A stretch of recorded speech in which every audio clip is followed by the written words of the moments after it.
Dinobots have sided with Megatron. We need a plan to bring them back to the fold. Wheeljack. I just heard about the Dinobots. Don't worry, I've come up with an uncanny and amazing engineering solution. Is it just more Dinobots? No.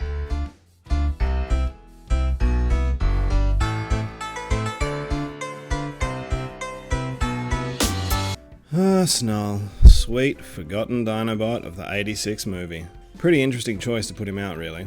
Especially when there's so many key core 86 cast members we haven't got yet. But I'm never going to look a gift Dinobot in the mouth. I can't believe we're actually getting leader class versions of these bad boys. It has been a wild few years. So, what's Snarl's deal? Well, G1 Snarl was not initially part of the starting Dinobot lineup. He got added later on in the piece after, Megatron tricked the Dinobots into joining his cause, and Wheeljack's obvious solution was to make 2 more Dinobots. I am Snarl. So that's when Snarl and Swoop entered onto the scene.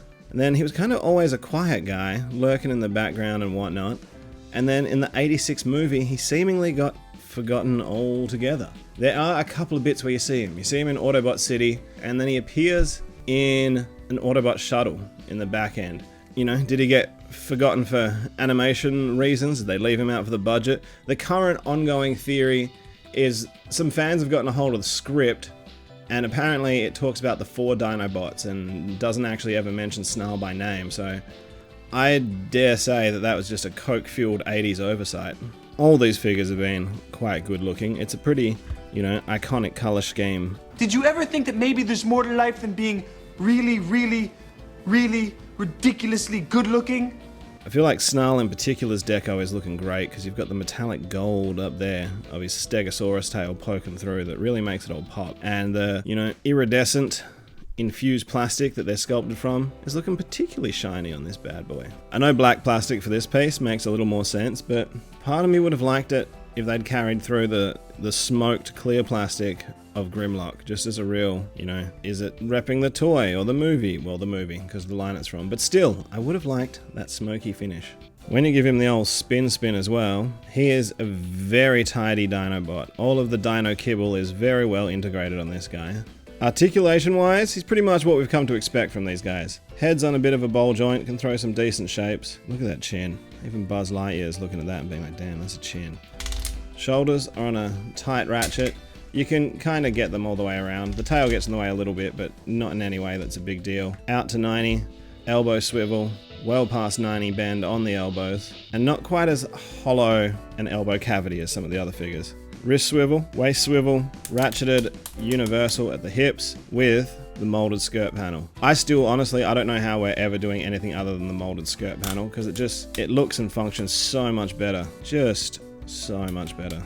Thigh swivel, about a 90 bend out of that knee, tilt and toe. So he's well and truly capable of getting all the big boy power punch and action star poses that you want out of your Dinobots. Check the packs. Man, I'm pretty. Now, in what can only be called a stunning turn of events, accessory-wise, Snarl comes with a sword.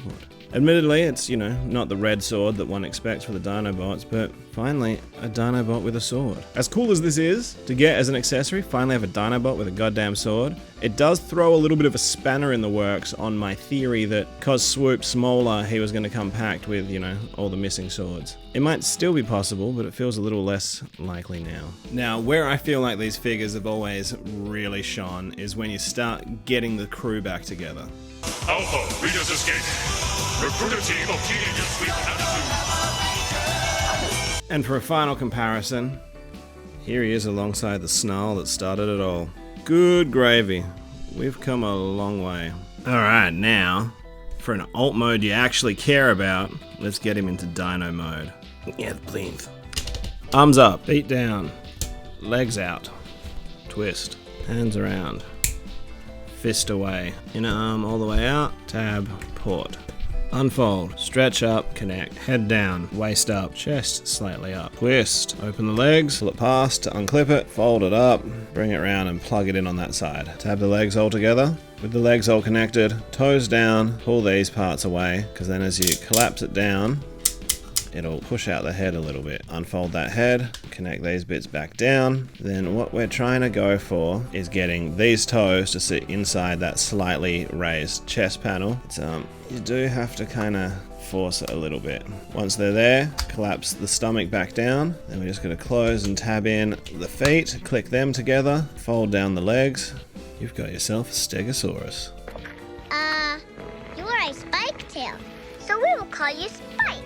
So that transformation was actually a lot more difficult than I'd anticipated based off the other Dinobots so far. It'll probably get easier with time as you sort of learn the little tips and tricks along the way. But I found there was a lot of like weird clearance issues and trying to get bits past bits, but man, one cannot argue with the results. You get an articulated jaw, you get, you know, a bit of back and forwards and ankle tilty out of the legs and what have you. Same with the back legs. Unfortunately, the tail sits really low. You don't get a lot out of that tail. I'd imagine somehow it was gonna, you know, come forward more, but you get him in the right position and he looks very, very chill. It's not a great tail position for, you know, trying to give anyone the old Stegosaurus 1-2.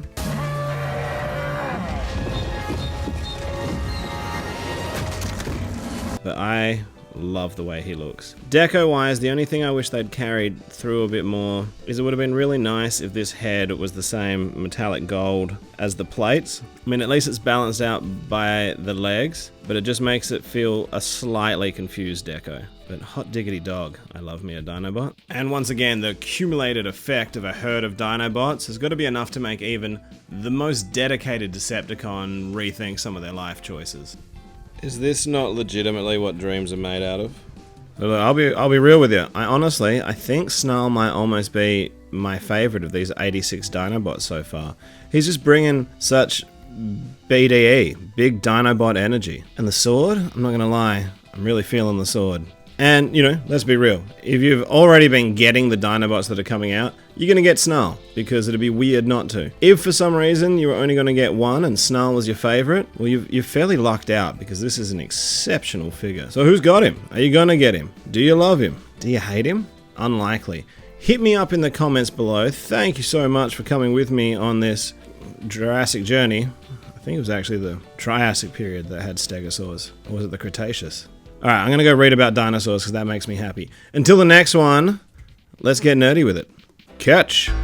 Bleh.